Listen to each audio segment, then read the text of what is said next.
ਮੈਨੂੰ ਉਮੀਦ ਸੀਗੀ ਕਿ ਮੇਰੇ ਪੁਰਾਣੇ ਸਾਥੀ ਮੇਰੇ ਨਾਲ ਗੱਲ ਕਰਨਗੇ, ਪਰ ਕਿਸੇ ਨੇ ਮੈਨੂੰ ਫੋਨ ਵੀ ਨਹੀਂ ਕੀਤਾ, ਕਿਸੇ ਨੇ ਮੇਰੇ ਨਾਲ ਗੱਲ ਵੀ ਨਹੀਂ ਕੀਤੀ। नहीं सर, मैं फ़ोन करिया सी, उठाया नहीं। फिर मैं MP ਸਿੰਘ ਜੀ ਨੂੰ ਵੀ फ़ोन करिया सी ਤੇ मैं ਉਹਨਾਂ ਨੂੰ रिक्वेस्ट करी सी भी ਉਹਨਾਂ ਨੂੰ कहो पार्टी 'ਚ है ਤਾਂ 40 ਨਾਲ ਹੋਣਗੇ, पार्टी ਤੋਂ ਬਾਹਰ ਕਿਸੇ ਨੇ ਜਾਣਾ नहीं। ਸਰ ਜੇ ਸਿਆਸਤ 'ਚ ਨਾ ਹੁੰਦੇ ਤਾਂ ਕਿੱਥੇ ਹੁੰਦੇ? ਕਾਰੋਬਾਰ ਔਰ ਸੋਸ਼ਲੀ। ਪੰਜਾਬ ਦੀ ਮੌਜੂਦਾ ਸਥਿਤੀ ਤੇ ਪੰਜਾਬ ਦੀ ਮੌਜੂਦਾ ਸਿਆਸਤ ਨੂੰ ਤੁਸੀਂ ਆਪਣੇ ਚਸ਼ਮੇ ਨਾਲ ਕਿਸ ਤਰ੍ਹਾਂ ਦੇਖਦੇ ਹੋ? ਸਰ ਜਿਸ ਤਰੀਕਾ ਤੁਸੀਂ ਗੱਲ ਸ਼ੁਰੂ ਕੀਤੀ ਸੀਗੇ ਨਾ ਵੀ ਪੋਲਿਟਿਕਸ ਦੇ ਵਿੱਚ ਥੋੜੇ ਮਿਆਰ ਗਿਰ ਗਏ, ਲੋਕ ਪਰਸਨਲ ਹੋਣ ਲੱਗ ਗਏ ਔਰ ਕਈ ਵਾਰ ਇਹੋ ਜਿਹੀਆਂ ਸਟੇਟਮੈਂਟਸ ਵੀ ਹੁੰਦੀਆਂ ਜਿਹੜੀਆਂ ਬਿਲਕੁਲ ਬੇਸਲੈਸ ਹੁੰਦੀਆਂ। WhatsApp ਜਾਂ Facebook ਤੇ ਚੱਲਦੀ ਹੈ ਔਰ ਉਹਦੇ ਤੇ ਮੀਡੀਆ ਟ੍ਰਾਇਲ ਸ਼ੁਰੂ ਹੋ ਜਾਂਦੇ ਆ, ਉਸ ਗੱਲ ਦਾ ਬੇਸ ਹੀ ਕੋਈ ਨਹੀਂ ਹੁੰਦਾ। ਤਾਂ ਤੁਸੀਂ ਇਸ ਮੀਡੀਆ ਟ੍ਰਾਇਲ ਦਾ ਕਦੋਂ ਸ਼ਿਕਾਰ ਹੋਏ ਹੋ?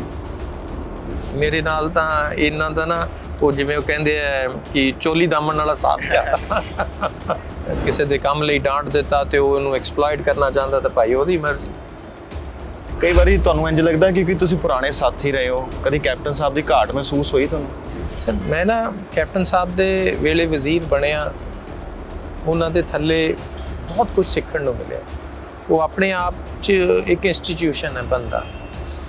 ਅਗਰ ਕਾਂਗਰਸ ਪਾਰਟੀ ਨੇ CMਸ਼ਿਪ ਉਹਨਾਂ ਤੋਂ ਲਈ ਸੀ ਤਾਂ ਉਹਨਾਂ ਨੂੰ ਥੋੜਾ ਜਿਹਾ ਅਗਰ ਉਹ ਜਾਬਤਾ ਰੱਖਦੇ ਤੇ ਅੱਜ ਵੀ ਟਾਲੈਸਟ ਲੀਡਰ ਕਾਂਗਰਸ ਦੇ ਹੁੰਦੇ।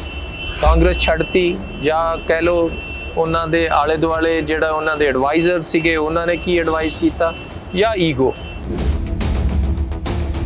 ਚਾਹੇ ਨਵੀਂ ਪਾਰਟੀ ਬਣ ਗਈ, ਸੋਚ ਮੇਰੀ ਵੀ ਹੈ ਵੀ ਮੈਂ ਅਸਮਾਨ ਥੱਲੇ ਕਰ ਲਾਂ, ਮੈਨੂੰ ਕੋਈ ਬੰਦਾ ਚੰਗਾ ਨਹੀਂ ਲੱਗਦਾ ਵੀ ਮੈਂ ਉਹਨੂੰ ਖਤਮ ਹੀ ਕਰਦੇ ਹਾਂ, ਪਰ ਇੱਦਾਂ ਚੱਲਦਾ ਨਹੀਂ। ਪੰਜਾਬ ਦੀ ਜੋ ਕਾਂਗਰਸ ਹੈਗੀ ਹੈ, ਪੰਜਾਬ ਦੀ ਕਾਂਗਰਸ ਦੇ ਵਿੱਚ ਉਹਨਾਂ ਦੇ ਹੀ ਬੰਦਿਆਂ ਨੇ ਕਿਤੇ ਨਾ ਕਿਤੇ ਨੁਕਸਾਨ ਪਹੁੰਚਾਇਆ। ਤੁਹਾਨੂੰ ਲੱਗਦਾ ਕਿ ਉਹ ਜਿਹੜਾ ਨੁਕਸਾਨ ਪਹੁੰਚਾਇਆ ਉਹ ਹਲਕਾ ਵਾਈਜ਼ ਜਾਂ MLAs ਨੂੰ ਵੀ ਭੁਗਤਣਾ ਪਏਗਾ?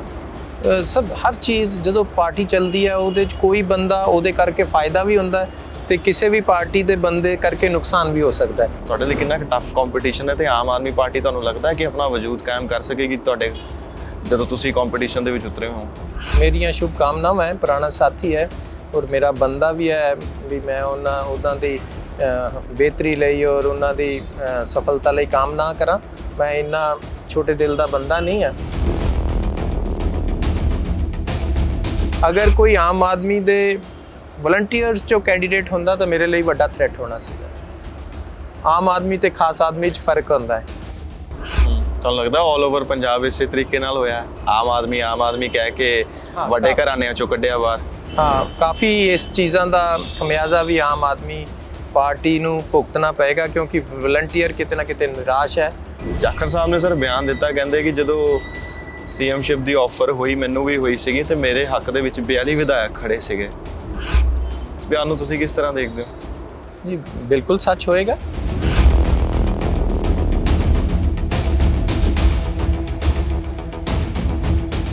निदा फाजली साहब ने फरमाया कि हर आदमी में होते हैं 10-20 आदमी जिसे भी देखना बार बार देखना। तुसी रोज़ाना स्पोक्समैन दे नाल जुड़ चुके हो। मेरा नाम है लंकेश त्रिखा, तुहाडा सारिਆਂ ਦਾ इस्तकबाल करदा हां।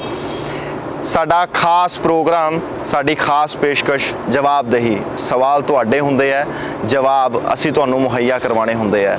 ਅੱਜ ਅਸੀਂ ਭਾਰਤ ਭੂਸ਼ਣ ਆਸ਼ੂ ਜੀ ਹੋਰਾਂ ਦੇ ਕੋਲ ਪਹੁੰਚੇ ਹਾਂ। ਸ਼ੁਰੂਆਤ ਦੇ ਵਿੱਚ ਜੋ ਸ਼ੇਅਰ ਕਿਹਾ ਉਹਦੇ ਪਿੱਛੇ ਵਜ੍ਹਾ ਮਕਸਦ ਹੈ ਕਿਉਂਕਿ ਅਸੀਂ ਅਕਸਰ ਲੋਕਾਂ ਨੂੰ ਜੱਜ ਕਰਦੇ ਹਾਂ ਉਹਨਾਂ ਦਾ ਬਿਹੇਵੀਅਰ, ਜੱਜ ਕਰਦੇ ਹਾਂ ਕਿਸ ਤਰੀਕੇ ਦੇ ਨਾਲ ਹੱਸਦੇ ਆ ਤੇ ਪੋਲੀਟੀਕਲੀ ਤਾਂ ਫਿਰ ਉਹ ਚੀਜ਼ਾਂ ਆਪਣੇ ਆਪ ਦੇ ਵਿੱਚ ਮਾਇਨੇ ਰੱਖਦੀਆਂ। ਸਰ ਦੇ ਕੋਲੋਂ ਜਾਣਦੇ ਹਾਂ ਕਿ ਇਹਨਾਂ ਦੀ ਕੈਂਪੇਨਿੰਗ ਕਿਸ ਤਰੀਕੇ ਦੇ ਨਾਲ ਚੱਲ ਰਹੀ ਹੈ ਤੇ ਕੁਝ ਸਵਾਲ ਇਹੋ ਜਿਹੇ ਵੀ ਹੋਣਗੇ ਜਿਨ੍ਹਾਂ ਦੇ ਬਾਰੇ ਸ਼ਾਇਦ ਤੁਹਾਨੂੰ ਨਾ ਪਤਾ ਹੋਵੇ। ਬਹੁਤ ਬਹੁਤ ਸਵਾਗਤ ਹੈ ਸਰ ਤੁਹਾਡਾ ਸਪੋਕਸਮੈਨ ਤੇ ਵਕਤ ਦੇਣ ਲਈ ਸ਼ੁਕਰੀਆ। Thank you sir. ਜਦੋਂ ਵੀ ਮੈਂ ਤੁਹਾਡੀ ਕੋਈ ਵੀਡੀਓ ਦੇਖਦਾ ਤਾਂ ਮੈਂ ਅਕਸਰ ਸੋਚਦਾ ਹੁੰਦਾ ਕਿ ਤੁਸੀਂ ਬੜੇ ਅਦਬ ਦੇ ਨਾਲ ਤਹਿਜ਼ੀਬ ਦੇ ਦਾਇਰੇ ਦੇ ਵਿੱਚ ਰਹਿ ਕੇ, ਭਾਵੇਂ ਪੱਤਰਕਾਰ ਕੋਈ ਤਲਖੀ ਦੇ ਵਿੱਚ ਵੀ ਸਵਾਲ ਕਰ ਰਿਹਾ ਹੋਵੇ ਤਾਂ ਤੁਸੀਂ ਬੜੇ ਪਿਆਰ ਦੇ ਨਾਲ ਸਾਹਬ ਕਹਿ ਕੇ ਗੱਲ ਕਰਦੇ ਹੋ। ਲੇਕਿਨ ਜਦੋਂ ਅਸੀਂ ਦੇਖਦੇ ਹਾਂ ਕਿ ਅੱਜ ਕੱਲ੍ਹ ਸਿਆਸਤ ਦੇ ਵਿੱਚ ਮਿਆਰ ਡਿੱਗਦਾ ਪਿਆ, ਜ਼ੁਬਾਨ ਜੋ ਹੈ ਅਕਸਰ ਇਸ ਤਰੀਕੇ ਦੇ ਨਾਲ ਸਿਆਸਤਦਾਨਾਂ ਦੀ ਕੰਮ ਕਰਦੀ ਹੈ, ਤਾਂ ਉਸ ਚੀਜ਼ ਨੂੰ ਤੁਸੀਂ ਕਿਸ ਤਰੀਕੇ ਦੇ ਨਾਲ ਦੇਖਦੇ ਹੋ ਤੇ ਜਿਹੜਾ ਅਦਬ ਦਾ ਦਾਇਰਾ ਹੈਗਾ ਉਹ ਮੇਨਟੇਨ ਕਰਨਾ ਸਿਆਸਤ ਦੇ ਵਿੱਚ ਕਿੰਨਾ ਜ਼ਰੂਰੀ ਹੈ? ਬਹੁਤ ਜ਼ਰੂਰੀ ਹੈ ਕਿਉਂਕਿ ਅਸੀਂ ਹੈਗੇ ਆ, ਜਦੋਂ ਅਸੀਂ ਪਬਲਿਕ ਲਾਈਫ 'ਚ ਆ ਜਾਂਦੇ ਹਾਂ ਨਾ ਤਾਂ ਲੋਕਾਂ ਦੀ ਨਿਗਾਹ 'ਚ ਰਹਿ ਜਾਂਦੇ ਹਾਂ, ਲੋਕ ਸਾਨੂੰ ਫੋਲੋ ਵੀ ਕਰਦੇ ਆ ਤੇ ਅਗਰ ਅਸੀਂ ਉਹ ਦਾਇਰੇ ਛੋੜ ਜਾਵਾਂਗੇ ਤਹਿਜ਼ੀਬ ਦਾ ਦਾਇਰਾ ਲੰਘ ਜਾਵਾਂਗੇ ਤਾਂ ਆਮ ਜ਼ਿੰਦਗੀ 'ਚ ਲੋਕ ਕੀ ਕਰਨਗੇ। ਤਾਂ ਸੋ ਇੱਕ ਜਿਹੜਾ ਪੋਲੀਟੀਸ਼ੀਅਨ ਜਾਂ ਪਬਲਿਕ ਲਾਈਫ 'ਚ ਕੋਈ ਵੀ ਆਦਮੀ ਹੈ, ਕੋਈ ਸੋਸ਼ਲ ਆਦਮੀ ਸੋਸਾਇਟੀ ਲਈ ਕੰਮ ਕਰਦਾ, ਕੋਈ ਰਿਲੀਜੀਅਸ ਆਦਮੀ ਹੈ, ਉਹਨੂੰ ਆਪਣੀਆਂ ਲਿਮਿਟੇਸ਼ਨਸ ਡਰਾ ਕਰਕੇ ਰੱਖਣੀਆਂ ਚਾਹੀਦੀਆਂ। ਸਰ ਕੁਝ ਦਿਨ ਪਹਿਲਾਂ ਮੈਂ ਤੁਹਾਡੇ ਦਫ਼ਤਰ ਦੇ ਵਿੱਚ ਸੀਗਾ, ਉੱਥੇ ਇੱਕ ਸ਼ਖਸ ਦੇ ਨਾਲ ਮੇਰੀ ਮੁਲਾਕਾਤ ਹੋਈ ਤੇ ਮੈਂ ਗੱਲਾਂ ਬਾਤਾਂ ਦੇ ਵਿੱਚ ਤੁਹਾਡੇ ਬਾਰੇ ਜਾਣਨ ਦੀ ਕੋਸ਼ਿਸ਼ ਕਰ ਰਿਹਾ ਸੀਗਾ। ਮੇਰਾ ਇੱਕ ਸਵਾਲ ਉਹਨਾਂ ਦੇ ਕੋਲੋਂ ਇਹ ਵੀ ਸੀ ਕਿ ਸਰ ਕੀ ਮੈਡੀਟੇਸ਼ਨ ਕਰਦੇ ਆ ਸਰ, ਕਿਸੇ ਪੂਜਾ ਪਾਠ ਕਿਸੇ, ਕਿਉਂਕਿ ਤੁਸੀਂ ਮੈਂ ਤੁਹਾਡੇ ਕੋਲ ਵਕਤ ਲੈ ਰਿਹਾ ਸੀ ਕਿ ਇੱਕ ਦਿਨ ਸੋਮਵਾਰ ਦਾ, ਤਾਂ ਤੁਸੀਂ ਮੈਨੂੰ ਕਿਹਾ ਕਿ ਯਾਰ ਸੋਮਵਾਰ ਰਹਿਣ ਦਿੰਦੇ, ਮੇਰਾ ਵਰਤ ਹੁੰਦਾ ਹੈ। ਇਹ ਮੈਡੀਟੇਸ਼ਨ ਸਿਆਸਤਦਾਨਾਂ ਲਈ ਕਿੰਨੀ ਕੁ ਜ਼ਰੂਰੀ ਹੁੰਦੀ ਹੈ, ਜਾਂ ਰੱਬ ਦੇ ਨਾਲ ਤਾਰ ਜੁੜਨੇ ਕਿੰਨੇ ਕੁ ਜ਼ਰੂਰੀ ਹੈ ਸਿਆਸਤ ਦੇ ਵਿੱਚ? ਸਾਹਿਬ ਮੈਡੀਟੇਸ਼ਨ ਤਾਂ ਮੈਂ ਕੀਤੀ ਨਹੀਂ। ਮੈਡੀਟੇਸ਼ਨ ਆਹੀ ਹੈ ਲੋਕਾਂ ਦੇ ਵਿੱਚ ਰਹਿ ਕੇ ਉਹਨਾਂ ਲਈ ਕੰਮ ਕਰਨਾ, ਇਹਨੂੰ ਹੀ ਮੈਂ ਮੈਡੀਟੇਸ਼ਨ ਸਮਝਦਾ। ਬਈ ਜਿੱਥੇ ਤੁਹਾਨੂੰ ਅੰਦਰੋਂ ਸੰਤੁਸ਼ਟੀ ਮਿਲ ਜਾਏ ਨਾ, ਉਹ ਕੰਮ ਮੈਡੀਟੇਸ਼ਨ ਹੀ ਹੈ। ਸੋ ਸਾਨੂੰ ਇਸ ਪਾਸੇ ਲਿਵ ਲੱਗੀ, ਅਸੀਂ ਇਹ ਕਰ ਲਿਆ। ਪਰ ਜਿਹੜੀ ਗੱਲ ਤੁਸੀਂ ਕਹੀ, ਜਿਹੜੇ ਰਿਲੀਜੀਅਸ ਸੈਂਟੀਮੈਂਟ ਹੈ ਨਾ, ਸਭ ਦੇ ਹੁੰਦੇ ਆ, ਮੇਰੇ ਵੀ ਹੈ, ਇਹਦੇ ਮਗਰ ਇਮੋਸ਼ਨਲ ਚੀਜ਼ਾਂ ਵੀ ਹੈ। ਮੇਰੇ ਮਦਰ ਫਾਦਰ ਅੱਜ ਤੋਂ 31 ਸਾਲ ਪਹਿਲਾਂ ਐਕਸਪਾਇਰ ਹੋ ਗਏ ਸੀ, ਉਹਨਾਂ ਦੋਨਾਂ ਦਾ ਇਕੱਠੇ ਮਰਡਰ ਹੋ ਗਿਆ। ਉਦੋਂ ਮੇਰੇ ਮਦਰ ਨੇ 16 ਸੋਮਵਾਰ ਰਖਵਾਏ ਵਰਤ, ਪਰ ਉਸ ਤੋਂ ਬਾਅਦ ਆਪਾਂ ਸੋਮਵਾਰ ਵਰਤ ਛੱਡ ਹੀ ਨਹੀਂ ਪਾਏ। ਹੁਣ ਮੈਂ ਮੰਦਿਰ ਜਾਵਾਂ ਨਾ ਜਾਵਾਂ, ਪਰ ਮੈਂ ਸੋਮਵਾਰ ਨੂੰ ਖਾਂਦਾ ਕੁਝ ਨਹੀਂ। ਇਹ ਮਤਲਬ ਥੋੜ੍ਹੀ ਜਿਹੀ ਇਮੋਸ਼ਨਲ ਜੀ ਅਟੈਚਮੈਂਟ। ਤੁਸੀਂ ਇਹਦੇ ਨਾਲ ਇੱਕ ਸ਼ਬਦ ਜੋੜਿਆ, ਇਮੋਸ਼ਨਲ ਅਟੈਚਮੈਂਟ ਹੈ। ਭਾਰਤ ਭੂਸ਼ਣ ਆਸ਼ੂ ਨੂੰ ਲੋਕ ਅਲੱਗ-ਅਲੱਗ ਨਜ਼ਰੀਏ ਦੇ ਨਾਲ ਦੇਖਦੇ ਹੈ। ਭਾਰਤ ਭੂਸ਼ਣ ਆਸ਼ੂ ਆਪਣੇ ਆਪ ਨੂੰ ਕਿਸ ਤਰੀਕੇ ਦੇ ਨਾਲ ਦੇਖਦੇ? ਮੈਂ ਬੜਾ ਸਿੰਪਲ ਜਿਹਾ ਬੰਦਾ ਸਾਂ। ਜਿਸ ਤਰੀਕੇ ਦੀ ਪ੍ਰਸਥਿਤੀ ਹੁੰਦੀ ਹੈ ਉਹਨੂੰ ਉਸ ਤਰੀਕੇ ਰਿਐਕਟ ਕਰ ਲਈਦਾ। ਉਹਦੇ 'ਚ ਉਤੇਜਨਾ ਵੀ ਹੈ, ਉਹਦੇ 'ਚ ਸ਼ਕਤੀ ਵੀ ਹੈ, ਤੇ ਉਹਦੇ 'ਚ ਪਿਆਰ ਮੁਹੱਬਤ ਵੀ ਹੈ।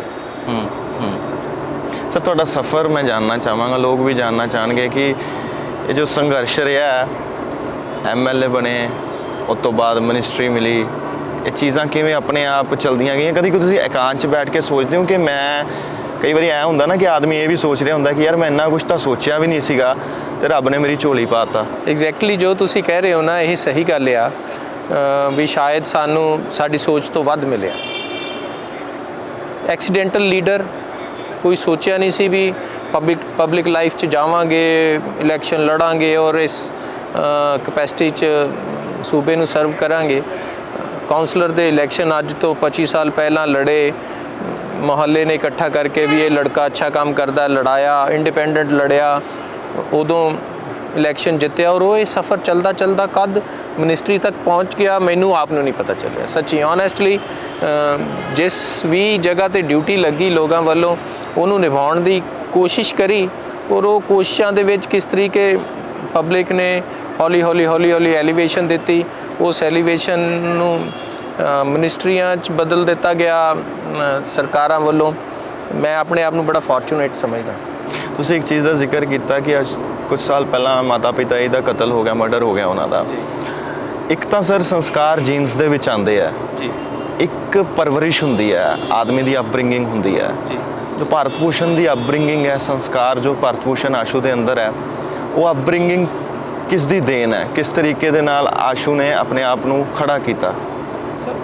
ਪਰਿਵਾਰਾਂ 'ਚ ਹੀ ਹੁੰਦਾ ਹੈ, ਦੂਸਰਿਆਂ ਦੀ ਮਦਦ ਕਰੋ ਜਿੰਨੀ ਜ਼ਿਆਦਾ ਤੋਂ ਜ਼ਿਆਦਾ ਹੋ ਸਕੇ, ਜਿੱਥੇ ਤੁਹਾਨੂੰ ਸੰਤੁਸ਼ਟੀ ਮਿਲੇ। ਜੌਬ ਸੈਟਿਸਫੈਕਸ਼ਨ ਇਹੀ ਹੈ ਵੀ ਜਦੋਂ ਅਸੀਂ ਪਬਲਿਕ ਲਾਈਫ 'ਚ ਆਏ, ਔਰ ਖ਼ਾਸ ਤੌਰ 'ਤੇ ਜਦੋਂ ਇਲੈਕਟੋਰਲ ਪੋਲਿਟਿਕਸ 'ਚ ਆ ਗਏ, 4 ਬੰਦੇ ਤੁਹਾਡੇ ਕੋਲ ਕਿਸੇ ਉਮੀਦ ਨਾਲ ਆਉਂਦੇ ਹੈ, ਕੋਈ ਆਪਣੇ ਡਿਵੈਲਪਮੈਂਟ ਦੇ ਪਰਪਸ ਨਾਲ ਆਉਂਦਾ ਹੈ, ਕੋਈ ਸੁਸਾਇਟੀ ਦੀ ਮੁਸ਼ਕਿਲ ਨਾਲ ਆਉਂਦਾ ਹੈ, ਕਿਸੇ ਨੂੰ ਕੋਈ ਇੰਡੀਵਿਜੂਅਲ ਕੰਮ ਹੁੰਦਾ ਜਿਹੜਾ ਸਿਸਟਮ ਤੋਂ ਕੋਈ ਨਿਰਾਸ਼ ਹੋ ਚੁੱਕਿਆ ਹੁੰਦਾ। ਜਦੋਂ ਤੁਸੀਂ ਉਹਦਾ ਕੰਮ ਕਰਦੇ ਹੋ ਨਾ, ਔਰ ਜੋ ਉੱਥੋਂ ਤੁਹਾਨੂੰ ਤਸੱਲੀ ਮਿਲਦੀ ਹੈ, ਉਹ ਤਸੱਲੀ ਸਾਡੀ ਸਭ ਤੋਂ ਵੱਡੀ ਕਮਾਈ ਹੈ। ਤੇ ਅਸੀਂ ਉਹਦੀ ਭਾਲ 'ਚ ਹੀ ਵੀ ਕੋਈ 2 ਬੰਦਿਆਂ ਨੂੰ ਹੋਰ ਜਿਹੜੇ ਇੱਥੋਂ ਨਾਰਾਜ਼ ਫਿਰਦੇ ਆ ਸਿਸਟਮ ਤੋਂ, ਜਾਂ ਜਿਨ੍ਹਾਂ ਦੀ ਮੁਸ਼ਕਿਲ ਹੱਲ ਨਹੀਂ ਹੋ ਰਹੀ, ਬਸ ਕਰੇ ਚੱਲੋ ਤੇ ਇਹ ਕਾਰਵਾਂ ਇੱਦਾਂ ਹੀ ਚੱਲਦਾ ਜਾ ਰਿਹਾ ਸਾਹਿਬ। ਤੇ ਤੁਹਾਡੇ ਦਫ਼ਤਰ ਦੇ ਕੋਲ ਨਾ ਇੱਕ ਪਾਨ ਵਾਲੀ ਦੁਕਾਨ ਹੈ, ਮੈਂ ਉਹਨਾਂ ਕੋਲ ਖੜਾ ਹੋਇਆ ਸੀਗਾ। ਉਹਨਾਂ ਨੇ ਗੱਲਾਂ 'ਚ ਗੱਲ ਛੇੜ ਲਈ, ਕਹਿੰਦੇ ਕਿ ਭਾਰਤ ਭੂਸ਼ਣ ਆਸ਼ੂ ਜੀ ਦੀ ਜੋ ਸ਼ਕਲ ਹੈ ਆਪਣੇ ਫਾਦਰ ਸਾਹਿਬ ਤੇ ਹੈ, ਹੂਬਹੂ ਉਹਨਾਂ ਦੇ ਨਾਲ ਮਿਲਦੀ ਹੈ। ਹੁਣ ਬਾਪ ਤੇ ਹੀ ਜਾਣਾ ਹੁੰਦਾ ਬੇਟੇ ਨੇ। ਹਾਂ, ਉਹਨਾਂ ਦੀ ਇਸ ਤਰੀਕੇ ਦਾ ਹੀ ਚਿਹਰਾ ਮੋਹਰਾ ਸੀਗਾ, ਪਰ ਹਾਂ ਉਹ ਕੇਸ ਜਿਹੜੇ ਆ ਨਾ ਲੰਬੇ ਰੱਖਦੇ ਸੀ ਪਿੱਛੇ ਨੂੰ, ਮੇਰੇ ਕੱਟੇ ਹੋਏ ਹੈ, ਬਾਕੀ ਉੱਦਾਂ ਹੀ ਹੈ। ਦਾੜੀ ਵੀ ਉਹਨਾਂ ਦੀ ਫਲੂਇਡ ਇੱਦਾਂ ਦੀ ਹੋਈ, ਬੀਅਰਡ ਸੀਗੀ, ਕਦੀ ਉਹਨਾਂ ਨੇ ਕਟਾਈ ਨਹੀਂ। ਕੇਸ ਲੰਬੇ ਹੁੰਦੇ ਸੀ ਕਿ ਮੈਂ ਵਾਲ ਕਟਾ ਲੈਣਾ, ਪਰ ਮੇਰੇ ਦਾੜੀ ਉਵੇਂ ਹੀ ਹੈ। ਇਸ ਕਰਕੇ ਫਿਰ ਉਹ ਸਾਰੇ ਕਹਿੰਦੇ ਮੁਹਾਂਦਰਾ ਮਿਲਦਾ ਹੈ। ਕਦੀ ਅਫਸੋਸ ਹੁੰਦਾ ਕਿਸੇ ਗੱਲ ਦਾ ਕਿ ਯਾਰ ਇਹ ਚੀਜ਼ ਨਹੀਂ ਕਰ ਸਕੇ ਜ਼ਿੰਦਗੀ ਦੇ ਵਿੱਚ? ਸਰ ਅਫਸੋਸ ਸੀਗਾ ਇਨੀਸ਼ੀਅਲੀ ਵੀ, ਬੜੀ ਜਲਦੀ ਉਮਰ 'ਚ ਮਾਂ-ਬਾਪ ਨਹੀਂ ਰਹੇ, ਪਰ ਪਰਮਾਤਮਾ ਨੇ ਜਿੰਨਾ ਲਿੱਤਾ ਉਸ ਤੋਂ ਦੁੱਗਣਾ ਮੋੜਿਆ ਸਾ। ਜਿੰਨੀ ਸਮਾਜ 'ਚ ਇੱਜ਼ਤ ਦਿੱਤੀ, ਸ਼ੌਹਰਤ ਦਿੱਤੀ, ਬਹੁਤ ਘੱਟ ਬੰਦਿਆਂ ਨੂੰ ਮਿਲਦੀ ਹੈ। ਅਤੇ ਅਸੀਂ ਉਹੀ ਸੋਚ ਹਮੇਸ਼ਾ ਰੱਖਦੇ ਹਾਂ ਵੀ ਤੂੰ ਇੰਨੇ ਜੋਗਾ ਵੀ ਨਹੀਂ ਸੀ ਜਿੰਨੇ ਜੋਗਾ ਉਹਨਾਂ ਨੇ ਕਰ ਦਿੱਤਾ ਪਰਮਾਤਮਾ ਨੇ। ਅਤੇ ਜਿਸ ਜ਼ਿੰਮੇਵਾਰੀ ਨਾਲ ਤੈਨੂੰ ਇੱਥੇ ਬਿਠਾਇਆ ਗਿਆ, ਕੋਸ਼ਿਸ਼ ਕਰ ਉਹਨੂੰ ਚੰਗੀ ਤਰ੍ਹਾਂ ਨਿਭਾਉਣ ਦੀ। ਹੁਣ ਪਤਾ ਨਹੀਂ, ਕੋਸ਼ਿਸ਼ਾਂ, ਇਨਸਾਨ ਆ, ਗਲਤੀਆਂ ਵੀ ਹੁੰਦੀਆਂ ਔਰ ਬੰਦਾ ਕੰਮ ਵੀ ਕਰਦਾ ਰਹਿੰਦਾ ਹੈ, ਪਰ ਬੇਸਿਕਲੀ ਫੋਕਸ ਇਹੀ ਸੀ ਵੀ ਕੁਝ ਕਰਨਾ ਹੈ। ਸਰ ਕਿਸ ਉਮਰ ਦੇ ਵਿੱਚ ਮਾਤਾ ਪਿਤਾ ਦਾ ਉਹਨਾਂ ਦਾ ਦੇਹਾਂਤ ਹੋ ਗਿਆ ਸੀ? ਮੈਂ 18.5 ਉਮਰ ਸੀ। ਸਰ ਜੋ ਉਹ ਸਫ਼ਰ ਸੀਗਾ, ਉਸ ਦੌਰਾਨ ਉਸ ਉਮਰ ਦੇ ਵਿੱਚ ਜਦੋਂ ਮਾਤਾ ਪਿਤਾ ਨਹੀਂ ਰਹਿੰਦੇ, ਉਸ ਵੇਲੇ ਸਮਾਜ ਤੁਹਾਨੂੰ ਅਲੱਗ ਤਰੀਕੇ ਦੇ ਨਾਲ ਤੁਹਾਡੇ ਨਾਲ ਵਿਚਰਦਾ, ਤੁਹਾਨੂੰ ਅਲੱਗ ਨਜ਼ਰੀਏ ਦੇ ਨਾਲ ਵੀ ਦੇਖਦਾ ਹੁੰਦਾ। ਕੋਈ ਤਾਨੇ ਮਿਹਣੇ, ਕੁਝ ਉਦੋਂ ਦੀਆਂ ਮੁਸ਼ਕਲਾਂ? ਨਹੀਂ ਸਾਹਿਬ, ਮੈਂ ਦੱਸਦਾ, ਮੈਂ ਬੜਾ ਫੋਰਚੂਨੇਟ ਹਾਂ ਔਰ ਸ਼ਾਇਦ ਮੇਰੇ ਮਾਂ-ਬਾਪ ਦੀ ਅਸਲੀ ਕਮਾਈ ਇਹੀ ਸੀ ਵੀ ਮੇਰੇ ਫਾਦਰ ਸਾਹਿਬ ਦੇ ਦੋਸਤ, ਸਾਡੇ ਪਰਿਵਾਰਿਕ ਮੈਂਬਰ ਬੜੇ ਹੈਲਪਫੁਲ ਰਹੇ। ਉਹਨਾਂ ਨੇ ਦੇਖਿਆ ਵੀ ਅਸੀਂ 3 ਭੈਣ ਭਰਾ ਸੀਗੇ, ਸਾਨੂੰ ਬੜੀ ਸਪੋਰਟ ਮਿਲਦੀ ਰਹੀ। ਕੁਝ ਮੁਸ਼ਕਿਲਾਂ ਵੀ ਜ਼ਿੰਦਗੀ 'ਚ ਆਈਆਂ, ਪਰ ਉੱਥੇ ਪਾਪਾ ਦੇ ਦੋਸਤ, ਸਾਡੇ ਮੁਹੱਲੇਦਾਰ ਔਰ ਸਾਡੇ ਪਰਿਵਾਰਿਕ ਮੈਂਬਰ ਹਮੇਸ਼ਾ ਸਾਨੂੰ ਸੰਭਾਲਣ ਲਈ ਰਹੇ। ਸ਼ਾਇਦ ਇਸੇ ਕਰਕੇ, ਉਹਨਾਂ ਦੀ ਸਪੋਰਟ ਕਰਕੇ ਅਸੀਂ ਇੱਥੇ ਤੱਕ ਪਹੁੰਚੇ। ਤੁਸੀਂ ਸਰ ਬੜਾ ਪੋਜ਼ਿਟਿਵ ਆਨਸਰ ਦਿੱਤਾ ਕਿ ਤੁਹਾਡੇ ਨਾਲ ਸਾਥ ਸੀਗਾ, ਪਰ ਆਦਮੀ ਸਰ ਕਈ ਵਾਰੀ ਟੁੱਟਦਾ ਵੀ ਤਾਂ ਹੈ, ਕਈ ਵਾਰੀ ਰੋ ਵੀ ਪੈਂਦਾ ਹੈ, ਕਾਨ ਦੇ ਵਿੱਚ ਜਾਂਦਾ ਹੈ ਕਦੀ। ਸਰ ਹਾਂ, ਇਮੋਸ਼ਨਸ ਤਾਂ ਹੁੰਦੀਆਂ ਸਾਹਿਬ। ਮੈਂ ਜਾਣਨਾ ਚਾਹੁੰਦਾ, ਮੈਂ ਦਰਸ਼ਕਾਂ ਨੂੰ ਇਹ ਦੱਸਣਾ ਚਾਹੁੰਦਾ ਕਿ ਉਸ ਸਿਚੁਏਸ਼ਨ ਕੋਈ ਇਹੋ ਜਿਹਾ ਸਾਡੇ ਨਾਲ ਉਦਾਹਰਨ ਸਾਂਝਾ ਕਰੋ ਤੁਸੀਂ। ਕਿਆ ਸਾਂਝਾ ਕਰ, ਕਈ ਵਾਰੀ ਇਮੋਸ਼ਨਲ ਚੀਜ਼ਾਂ ਹੁੰਦੀਆਂ, ਇਹਨੂੰ ਕੀ ਹੁਣ ਮੈਂ ਜਾਣਨਾ ਚਾਹੁੰਦਾ ਸਰ। ਇੱਥੇ ਪਬਲਿਕਲੀ ਮੈਂ ਕੀ ਡਿਸਕਸ ਕਰਾਂ, ਪਰ ਅੱਛਾ ਰਿਹਾ। ਅਗਰ ਜ਼ਿੰਦਗੀ 'ਚ ਕੁਝ ਗਿਆ ਤੇ ਮਿਲਿਆ ਵੀ ਬਹੁਤ ਕੁਝ। ਇਹਨੂੰ ਗਿਆ ਕੀ ਸਰ? ਮਾਤਾ ਪਿਤਾ? ਹਾਂ, ਓਬਵੀਅਸਲੀ ਮਾਤਾ ਪਿਤਾ ਚਲੇ ਗਏ, ਪੜ੍ਹਾਈ ਵਗੈਰਾ ਜਿੱਥੇ ਤੱਕ ਮੈਂ ਪੜ੍ਹ ਸਕਿਆ ਉਸ ਤੋਂ ਗਾਹਾਂ ਪੜ੍ਹ ਹੀ ਨਹੀਂ ਸਕਿਆ, ਕਿਉਂਕਿ ਛੋਟੇ ਭੈਣ ਭਰਾਵਾਂ ਦੀ ਜ਼ਿੰਮੇਵਾਰੀ ਸੀਗੀ। ਅਤੇ ਫਿਰ ਕੰਮਕਾਰ ਚੁਲਝ ਗਏ, ਪਬਲਿਕ ਲਾਈਫ 'ਚ ਆ ਗਏ। ਹੌਲੀ ਹੌਲੀ ਇਹ ਪਰਮਾਤਮਾ ਨੇ ਅਹਿਸਾਸ ਕਰਾਇਆ ਵੀ ਤੇਰੇ ਤੋਂ ਜਿੰਨਾ ਕੁ ਲਿੱਤਾ ਸੀਗਾ ਉਸ ਤੋਂ ਵੱਧ ਤੈਨੂੰ ਮੋੜਦਾ ਪਿਆ। ਨੋ ਡਾਊਟ ਮਾਂ ਪਿਓ ਕਦੀ ਕਮੀ ਪੂਰੀ ਨਹੀਂ ਹੁੰਦੀ, ਪਰ ਜ਼ਿੰਮੇਵਾਰੀਆਂ ਔਰ ਸਮਾਜ ਦੇ ਵਿੱਚ ਐਸਾ ਸਥਾਨ ਬਣਾ ਕੇ ਦਿੱਤਾ ਜਿਹੜਾ ਬਹੁਤ ਰੇਅਰ ਬੰਦਿਆਂ ਨੂੰ ਮਿਲਦਾ ਹੈ। ਸਰ ਜੇ ਸਿਆਸਤ 'ਚ ਨਾ ਹੁੰਦੇ ਤਾਂ ਕਿੱਥੇ ਹੁੰਦੇ? ਕਾਰੋਬਾਰ ਔਰ ਸੋਸ਼ਲੀ ਕੁਛ ਨਾ ਕੁਛ ਕਰਦੇ ਹੁੰਦੇ। ਬਾਕੀ ਡੈਸਟੀਨੀ ਹੈ ਸਾਹਿਬ, ਮੈਂ ਕਿੱਥੇ ਹੁੰਦਾ ਮੈਨੂੰ ਪਤਾ ਨਹੀਂ। ਡੈਸਟੀਨੀ ਇੱਥੇ ਤੱਕ ਲੈ ਆਈ, ਜੇ ਪੋਲੀਟਿਕਸ 'ਚ ਨਾ ਲੈ ਜਾਂਦੀ ਤਾਂ ਕਿਤੇ ਹੋਰ ਲੈ ਜਾਂਦੀ। ਕਿਤੇ ਸਾਡਾ ਡੇਅਰੀ ਬਿਜ਼ਨਸ, ਐਗਰੀਕਲਚਰ, ਫਾਰਮਿੰਗ, ਉਹਨਾਂ 'ਚ ਲੱਗੇ ਹੁੰਦੇ ਕਿਤੇ। ਪੰਜਾਬ ਦੀ ਮੌਜੂਦਾ ਸਥਿਤੀ ਤੇ ਪੰਜਾਬ ਦੀ ਮੌਜੂਦਾ ਸਿਆਸਤ ਨੂੰ ਤੁਸੀਂ ਆਪਣੇ ਚਸ਼ਮੇ ਨਾਲ ਕਿਸ ਤਰ੍ਹਾਂ ਦੇਖਦੇ ਹੋ? ਸਰ ਜਿਸ ਤਰੀਕਾ ਤੁਸੀਂ ਗੱਲ ਸ਼ੁਰੂ ਕੀਤੀ ਸੀਗੇ ਨਾ ਵੀ ਪੋਲੀਟਿਕਸ ਦੇ ਵਿੱਚ ਥੋੜ੍ਹੇ ਮਿਆਰ ਗਿਰ ਗਏ, ਲੋਕ ਪਰਸਨਲ ਹੋਣ ਲੱਗ ਗਏ, ਔਰ ਕਈ ਵਾਰ ਇਹੋ ਜਿਹੀਆਂ ਸਟੇਟਮੈਂਟਸ ਵੀ ਹੁੰਦੀਆਂ ਜਿਹੜੀਆਂ ਬਿਲਕੁਲ ਬੇਸਲੈਸ ਹੁੰਦੀਆਂ ਔਰ ਬਿਲਕੁਲ ਕਹਾਣੀ ਬਣ ਜਾਂਦੀ ਹੈ। ਔਰ ਜਦੋਂ ਦਾ ਸੋਸ਼ਲ ਮੀਡੀਆ ਦਾ ਦੌਰ ਆਇਆ, ਤੁਸੀਂ ਜਾਣਦੇ ਹੀ ਹੋ, ਇਸ ਦੌਰ ਦੇ ਵਿੱਚ ਤਾਂ ਕੋਈ ਗੱਲ ਬਣਦੀ ਹੈ, ਕੋਈ WhatsApp ਜਾਂ Facebook 'ਤੇ ਚੱਲਦੀ ਹੈ ਔਰ ਉਹਦੇ 'ਤੇ ਮੀਡੀਆ ਟਰਾਇਲ ਸ਼ੁਰੂ ਹੋ ਜਾਂਦੇ ਆ। ਉਸ ਗੱਲ ਦਾ ਬੇਸ ਹੀ ਕੋਈ ਨਹੀਂ ਆਉਂਦਾ, ਅਤੇ ਉਹ ਗੱਲਾਂ ਵੀ ਫੇਸ ਕਰਨੀਆਂ ਪੈਂਦੀਆਂ ਜਦੋਂ ਤੁਸੀਂ ਪਬਲਿਕ ਲਾਈਫ 'ਚੋਂ। ਕਿਸੇ ਆਮ ਬੰਦੇ ਬਾਰੇ ਤਾਂ ਚੱਲੇਗੀ ਨਹੀਂ। ਸਰ ਤੁਸੀਂ ਇਸ ਮੀਡੀਆ ਟਰਾਇਲ ਦਾ ਕਦੋਂ ਸ਼ਿਕਾਰ ਹੋਏ ਹੋ? ਮੇਰੇ ਨਾਲ ਤਾਂ ਇਹਨਾਂ ਦਾ ਨਾ, ਉਹ ਜਿਵੇਂ ਉਹ ਕਹਿੰਦੇ ਆ ਕਿ ਚੋਲੀ ਦਾਮਣ ਵਾਲਾ ਸਾਥ ਆ ਕਿਉਂਕਿ ਮੈਂ ਜਿਹੋ ਜਿਹਾ ਹੈ ਉਹੋ ਜਿਹਾ ਹੀ ਰਹਿਣਾ ਹਮੇਸ਼ਾ ਮੂੰਹ 'ਤੇ, ਅਤੇ ਕੋਈ ਨਾ ਕੋਈ ਕੰਟਰੋਵਰਸੀ ਜੁੜਦੀ ਵੀ ਰਹਿੰਦੀ ਹੈ। ਅਗਰ ਕਿਸੇ ਨੂੰ ਕਿਤੇ ਕਿਸੇ ਦੇ ਕੰਮ ਲਈ ਡਾਂਟ ਦਿੱਤਾ ਅਤੇ ਉਹ ਉਹਨੂੰ ਐਕਸਪਲੋਇਟ ਕਰਨਾ ਚਾਹੁੰਦਾ ਤਾਂ ਭਾਈ ਉਹਦੀ ਮਰਜ਼ੀ, ਕਰ ਲਏ ਐਕਸਪਲੋਇਟ। ਸਰ ਕਾਂਗਰਸ ਦੇ ਵਿੱਚੋਂ ਕੈਪਟਨ ਸਾਹਿਬ ਅਲੱਗ ਹੋ ਗਏ, ਉਹਨਾਂ ਨੇ ਆਪਣੀ ਪਾਰਟੀ ਤਿਆਰ ਕੀਤੀ। ਉਹ ਵਾਰ-ਵਾਰ ਇਹੀ ਕਹਿੰਦੇ ਕਿ ਕਾਂਗਰਸ ਨੂੰ ਜਿੱਤਣ ਨਹੀਂ ਦਾਂਗਾ, ਨਵਜੋਤ ਸਿੰਘ ਸਿੱਧੂ ਦਾ ਵਜੂਦ ਖਤਮ ਕਰਾਂਗਾ। ਉਹ ਇਸ ਤਰੀਕੇ ਦੇ ਬਿਆਨ ਚੱਲਦੇ ਪਏ ਆ। ਕਈ ਵਾਰੀ ਤੁਹਾਨੂੰ ਇੰਝ ਲੱਗਦਾ ਕਿਉਂਕਿ ਤੁਸੀਂ ਪੁਰਾਣੇ ਸਾਥੀ ਰਹੇ ਹੋ, ਕਦੀ ਕੈਪਟਨ ਸਾਹਿਬ ਦੀ ਘਾਟ ਮਹਿਸੂਸ ਹੋਈ ਤੁਹਾਨੂੰ? ਸਰ ਮੈਂ ਨਾ ਕੈਪਟਨ ਸਾਹਿਬ ਦੇ ਵੇਲੇ ਵਜ਼ੀਰ ਬਣਿਆ, ਉਹਨਾਂ ਦੇ ਥੱਲੇ ਬਹੁਤ ਕੁਝ ਸਿੱਖਣ ਨੂੰ ਮਿਲਿਆ। ਉਹ ਆਪਣੇ ਆਪ 'ਚ ਇੱਕ ਇੰਸਟੀਟਿਊਸ਼ਨ ਹੈ ਬੰਦਾ। ਹਰ ਇਨਸਾਨ ਫਿਰ ਇਨਸਾਨੀ ਫਿਤਰਤ ਹੈ, ਕੋਈ ਨਾ ਕੋਈ ਗਲਤੀ ਕਰ ਦਿੰਦਾ। ਅਗਰ ਕਾਂਗਰਸ ਪਾਰਟੀ ਨੇ ਸੀਐਮਸ਼ਿਪ ਉਹਨਾਂ ਤੋਂ ਲਈ ਸੀ ਤਾਂ ਉਹਨਾਂ ਨੂੰ ਥੋੜ੍ਹਾ ਜਿਹਾ ਅਗਰ ਉਹ ਜਾਬਤਾ ਰੱਖਦੇ ਤੇ ਅੱਜ ਵੀ ਟਾਲੈਸਟ ਲੀਡਰ ਕਾਂਗਰਸ ਦੇ ਹੁੰਦੇ। ਕਾਂਗਰਸ ਛੱਡਤੀ ਜਾਂ ਕਹਿ ਲਓ ਉਹਨਾਂ ਦੇ ਆਲੇ ਦੁਆਲੇ ਜਿਹੜਾ ਉਹਨਾਂ ਦੇ ਐਡਵਾਈਜ਼ਰ ਸੀਗੇ ਉਹਨਾਂ ਨੇ ਕੀ ਐਡਵਾਈਸ ਕੀਤਾ, ਜਾਂ ਈਗੋ। ਜਦੋਂ ਤੁਸੀਂ ਇੱਦਾਂ ਪਬਲਿਕ ਲਾਈਫ 'ਚ ਰਹਿੰਦੇ ਹੋ ਨਾ ਤਾਂ ਥੋੜ੍ਹੀ ਜਿਹੀ ਆਪਣੀ ਈਗੋ ਨੂੰ ਪਿੱਛੇ ਰੱਖ ਕੇ ਫੈਸਲੇ ਵੱਡੀ ਸੋਚ ਨਾਲ ਲੈਣੇ ਚਾਹੀਦੇ ਆ। ਅੱਜ ਤੁਸੀਂ ਜਾਣਦੇ ਹੀ ਹੋ, ਚਾਹੇ ਨਵੀਂ ਪਾਰਟੀ ਬਣ ਗਈ, ਸੋਚ ਮੇਰੀ ਵੀ ਹੈ ਵੀ ਮੈਂ ਅਸਮਾਨ ਥੱਲੇ ਕਰ ਲਾਂ, ਮੈਨੂੰ ਕੋਈ ਬੰਦਾ ਚੰਗਾ ਨਹੀਂ ਲੱਗਦਾ ਵੀ ਮੈਂ ਉਹਨੂੰ ਖ਼ਤਮ ਹੀ ਕਰ ਦਿਆਂ, ਪਰ ਇੱਦਾਂ ਚੱਲਦਾ ਨਹੀਂ। ਇਹ ਪਬਲਿਕ ਲਾਈਫ ਦੇ ਵਿੱਚ ਬਹੁਤ ਜਾਬਤੇ ਰੱਖਣੇ ਪੈਂਦੇ ਆ ਆਪਣੇ ਆਪ 'ਤੇ। ਮੈਂ ਉਹਨਾਂ ਦੀ ਵਰਕਿੰਗ ਨੂੰ ਐਡਮਾਇਰ ਕਰਦਾ ਰਿਹਾ, ਪਰ ਕੁਛ ਉਹਨਾਂ ਦੇ ਫੈਸਲੇ ਸੀਗੇ ਜਿਹਦੇ ਕਰਕੇ ਪਾਰਟੀ ਦੇ ਅੰਦਰ ਰੋਸ਼ ਵੀ ਸੀ, ਤਾਂ ਇਹ ਚੇਂਜ ਵੀ ਤੁਹਾਡੇ ਸਾਹਮਣੇ ਆਈ। ਉਸ ਤੋਂ ਬਾਅਦ ਇੱਕ ਹੋਰ ਫੈਸਲਾ ਜਿਹੜਾ ਉਹਨਾਂ ਨੇ ਗਲਤ ਲੈ ਲਿਆ, ਮੈਂ ਤਾਂ ਇਹੀ ਕਹੂੰਗਾ ਜੇ ਅੱਜ ਉਹ ਪਾਰਟੀ ਦੇ ਅੰਦਰ ਹੁੰਦੇ ਤਾਂ ਮੇਰੇ ਲੀਡਰ ਹੁੰਦੇ। ਸਰ ਉਹਨਾਂ ਨੇ ਬਿਆਨ ਦਿੱਤਾ ਕੈਪਟਨ ਸਾਹਿਬ ਕਹਿੰਦੇ ਕਿ ਮੇਰੇ ਪੁਰਾਣੇ ਸਾਥੀ ਸੀਗੇ, ਜਦੋਂ ਮੈਂ ਅਲੱਗ ਹੋਇਆ, ਜਦੋਂ ਮੇਰੇ ਨਾਲ ਉਹ ਦੌਰ ਜਿਸ ਦੌਰ 'ਚੋਂ ਮੈਂ ਗੁਜ਼ਰਦਾ ਪਿਆ ਸੀਗਾ, ਹਾਂ ਮੈਨੂੰ ਉਮੀਦ ਸੀਗੀ ਕਿ ਮੇਰੇ ਪੁਰਾਣੇ ਸਾਥੀ ਮੇਰੇ ਨਾਲ ਗੱਲ ਕਰਨਗੇ, ਪਰ ਕਿਸੇ ਨੇ ਮੈਨੂੰ ਫ਼ੋਨ ਵੀ ਨਹੀਂ ਕੀਤਾ, ਕਿਸੇ ਨੇ ਮੇਰੇ ਨਾਲ ਗੱਲ ਵੀ ਨਹੀਂ ਕੀਤੀ। ਨਹੀਂ ਸਰ, ਮੈਂ ਫ਼ੋਨ ਕਰਿਆ ਸੀ, ਉਠਾਇਆ ਨਹੀਂ। ਫਿਰ ਮੈਂ MP ਸਿੰਘ ਜੀ ਨੂੰ ਵੀ ਫ਼ੋਨ ਕਰਿਆ ਸੀ ਤੇ ਮੈਂ ਉਹਨਾਂ ਨੂੰ ਰਿਕੁਐਸਟ ਕਰੀ ਸੀ ਵੀ ਉਹਨਾਂ ਨੂੰ ਕਿਹੋ ਪਾਰਟੀ 'ਚ ਹੈ ਤਾਂ 40 ਨਾਲ ਹੋਣਗੇ, ਪਾਰਟੀ ਤੋਂ ਬਾਹਰ ਕਿਸੇ ਨੇ ਜਾਣਾ ਨਹੀਂ, ਤੇ ਉਹ ਤੁਹਾਡੇ ਸਾਹਮਣੇ ਵੀ ਹੈ।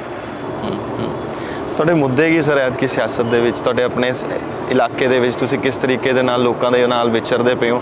ਜਿਸ ਤਰੀਕੇ ਦੇ ਨਾਲ ਕਈ ਵਾਰ ਗੱਲਾਂ ਇਸ ਤਰੀਕੇ ਦੇ ਨਾਲ ਵੀ ਚੱਲਦੀਆਂ, ਜਦੋਂ ਚਾਹ ਪੀਣ ਰੁਕੀਦਾ ਤੇ ਗੱਲ ਛਿੜ ਜਾਂਦੀ ਹੈ, ਤੇ ਕਈ ਵਾਰੀ ਐਂ ਹੁੰਦਾ ਕਿ ਪੰਜਾਬ ਦੀ ਜੋ ਕਾਂਗਰਸ ਹੈਗੀ ਹੈ, ਪੰਜਾਬ ਦੀ ਕਾਂਗਰਸ ਦੇ ਵਿੱਚ ਉਹਨਾਂ ਦੇ ਹੀ ਬੰਦਿਆਂ ਨੇ ਕਿਤੇ ਨਾ ਕਿਤੇ ਨੁਕਸਾਨ ਪਹੁੰਚਾਇਆ। ਤੁਹਾਨੂੰ ਲੱਗਦਾ ਕਿ ਉਹ ਜਿਹੜਾ ਨੁਕਸਾਨ ਪਹੁੰਚਾਇਆ ਉਹ ਹਲਕਾ ਵਾਈਜ਼ ਜਾਂ MLAs ਨੂੰ ਵੀ ਭੁਗਤਣਾ ਪਏਗਾ?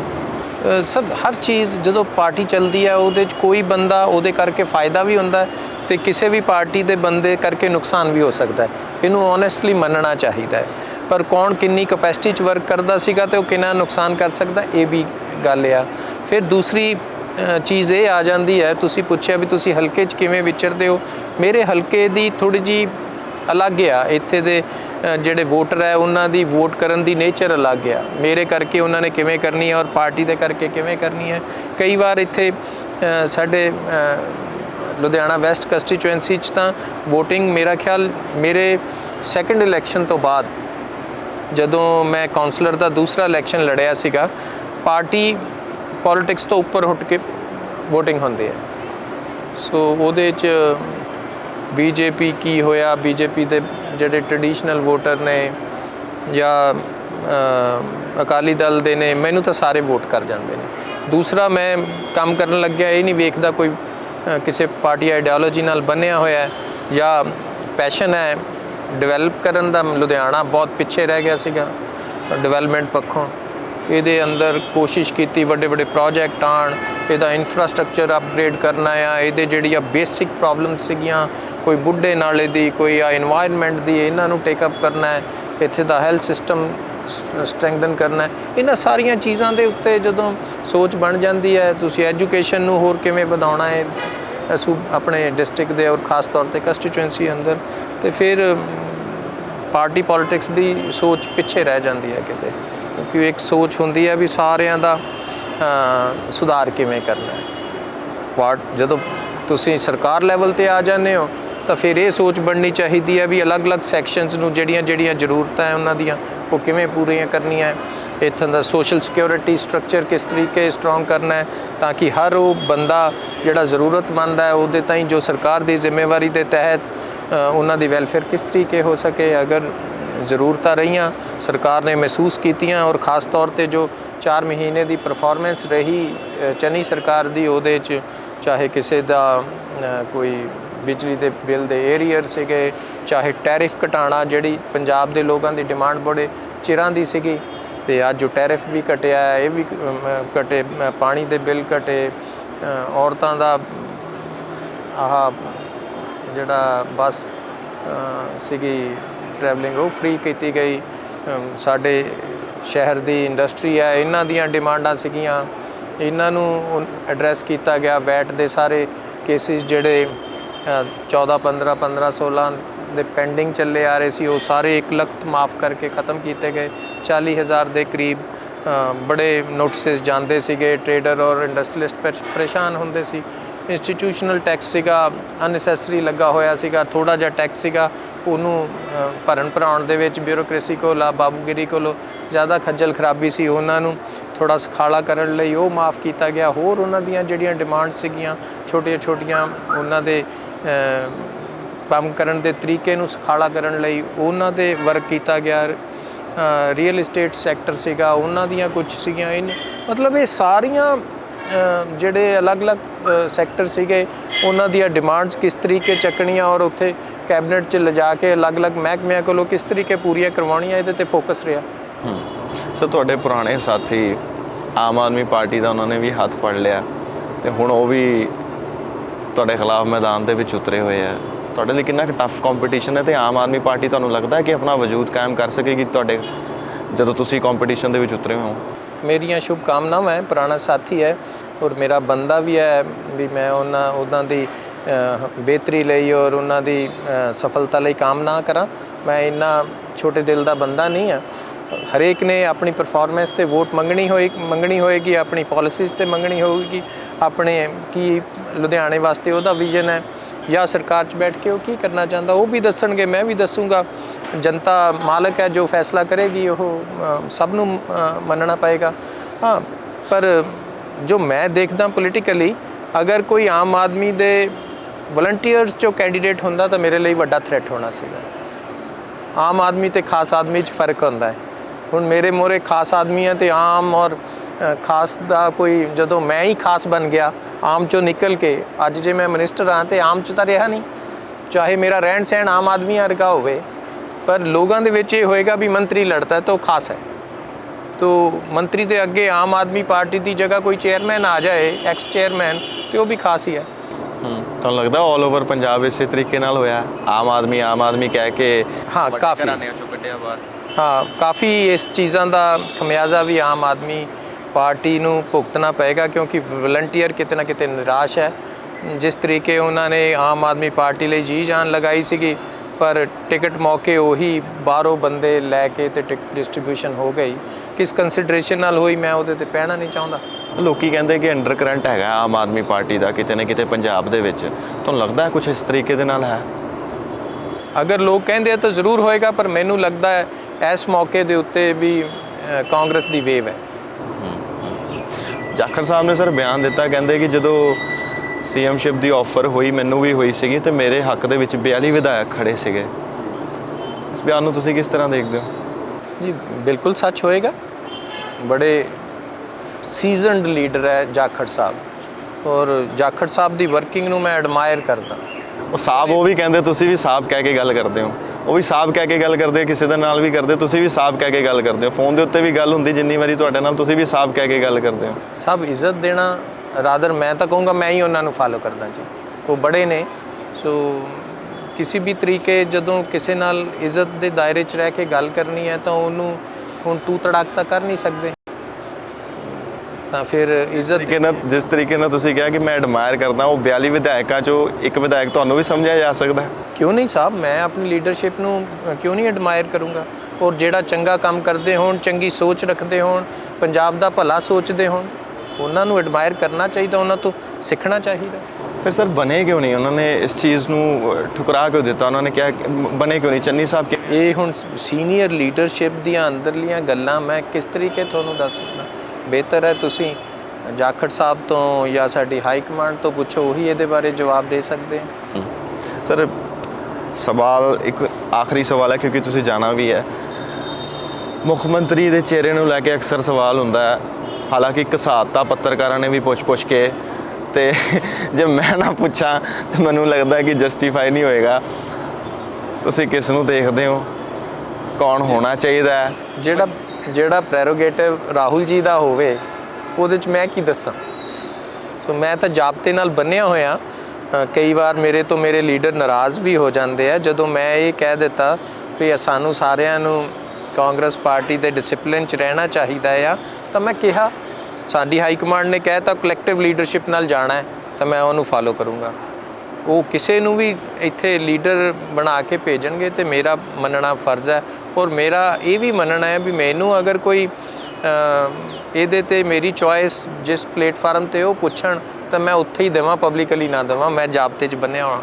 ਨਹੀਂ, ਮੈਂ ਜਦੋਂ ਇੱਥੇ ਸੜਕ ਤੋਂ ਆ ਰਿਹਾ ਸੀ ਨਾ, ਇੱਕ ਤੁਹਾਡਾ ਫਲੈਕਸ ਬੋਰਡ ਲੱਗਾ ਹੋਇਆ, ਤੁਹਾਡੇ ਠੀਕ ਪਿੱਛੇ ਇੱਕ ਫਲੈਕਸ ਬੋਰਡ ਲੱਗਾ ਹੋਇਆ ਕਾਂਗਰਸ ਦਾ, ਜਿਹਦੇ ਵਿੱਚ 3 ਚਿਹਰੇ ਨਜ਼ਰ ਆਉਂਦੇ ਆ, ਸਿੱਧੂ ਸਾਹਿਬ, ਚੰਨੀ ਸਾਹਿਬ ਤੇ ਜਾਖੜ ਸਾਹਿਬ। ਤੁਸੀਂ ਕਿਹਾ ਕਿ ਮੈਂ ਐਡਮਾਇਰ ਜਾਖੜ ਸਾਹਿਬ ਨੂੰ ਕਰਦਾ, ਐਤਕੀ ਜੇ ਵੋਟਾਂ ਹੋ ਗਈਆਂ ਤੇ ਤੁਸੀਂ ਫਿਰ ਉੱਧਰ ਹੀ ਹੋ। ਸਰ ਐਡਮਾਇਰ ਇਹ ਮੈਂ ਤੁਹਾਨੂੰ ਹੁਣੇ ਥੋੜੀ ਦੇਰ ਪਹਿਲਾਂ ਇਹ ਵੀ ਕਹਿ ਕੇ ਹਟਿਆ ਵੀ ਮੈਂ ਕੈਪਟਨ ਸਾਹਿਬ ਤੋਂ ਬਹੁਤ ਕੁਝ ਸਿੱਖਿਆ। ਉਹ ਇੰਸਟੀਟਿਊਸ਼ਨ ਨੇ ਸਰ, ਹਰੇਕ ਦੇ ਪਲੱਸ ਪੁਆਇੰਟ ਹੈ। ਸਿੱਧੂ ਸਾਹਿਬ ਦੇ ਆਪ ਇਮਾਨਦਾਰ ਬੰਦਾ, ਬੇਬਾਕ ਬੰਦਾ, ਨਿਧੜਕ ਬੰਦਾ। ਚੰਨੀ ਸਾਹਿਬ ਹੈ, ਕੰਮ ਕਰਨ ਦੀ ਉਹਨਾਂ ਦੀ ਕਪੈਸਿਟੀ ਹੋਈ ਨਹੀਂ ਖਤਮ ਹੁੰਦੀ, ਔਰ ਬੜਾ ਸਹਿਜ ਬੰਦਾ ਹੈ। ਤੁਸੀਂ ਜਦੋਂ ਵੀ ਉਹਨਾਂ ਨਾਲ ਮਿਲਣ ਜਾਓ ਰਾਤੀ 11 ਵਜੇ 12 ਵਜੇ ਤੱਕ, ਜਿਹੜੇ ਨਾਲ ਉਹਨਾਂ ਦੇ ਅਫਸਰ ਨੇ ਉਹ ਸ਼ਿਫਟ ਬਦਲ ਲੈਂਦੇ ਆ, ਪਰ ਚੰਨੀ ਸਾਹਿਬ ਉਵੇਂ ਹੀ ਫਰੈਸ਼। ਸਮਾਂ ਅਸੀਂ ਥੱਕਣ ਲੱਗ ਗਏ ਸੀ ਉਹਨਾਂ ਨਾਲ, ਹਲੇ ਉਮਰ 'ਚ ਛੋਟੇ ਹਾਂ। ਹਰੇਕ ਦੇ 'ਚ ਆਪਦੇ ਗੁਣ ਨੇ ਸਰ, ਉਹਨਾਂ ਤੋਂ ਸਿੱਖਣਾ ਚਾਹੀਦਾ ਹੈ। ਅਗਰ ਪ੍ਰਮਾਤਮਾ ਨੇ ਕਿਸੇ ਨੂੰ ਇੰਨੀ ਬੁਲੰਦੀ ਤੇ ਪਹੁੰਚਾਇਆ ਤਾਂ ਕੁਛ ਉਹਦੇ 'ਚ ਗੁਣ ਰੱਖ ਕੇ ਉਹਨੂੰ ਉੱਥੇ ਪਹੁੰਚਾਇਆ।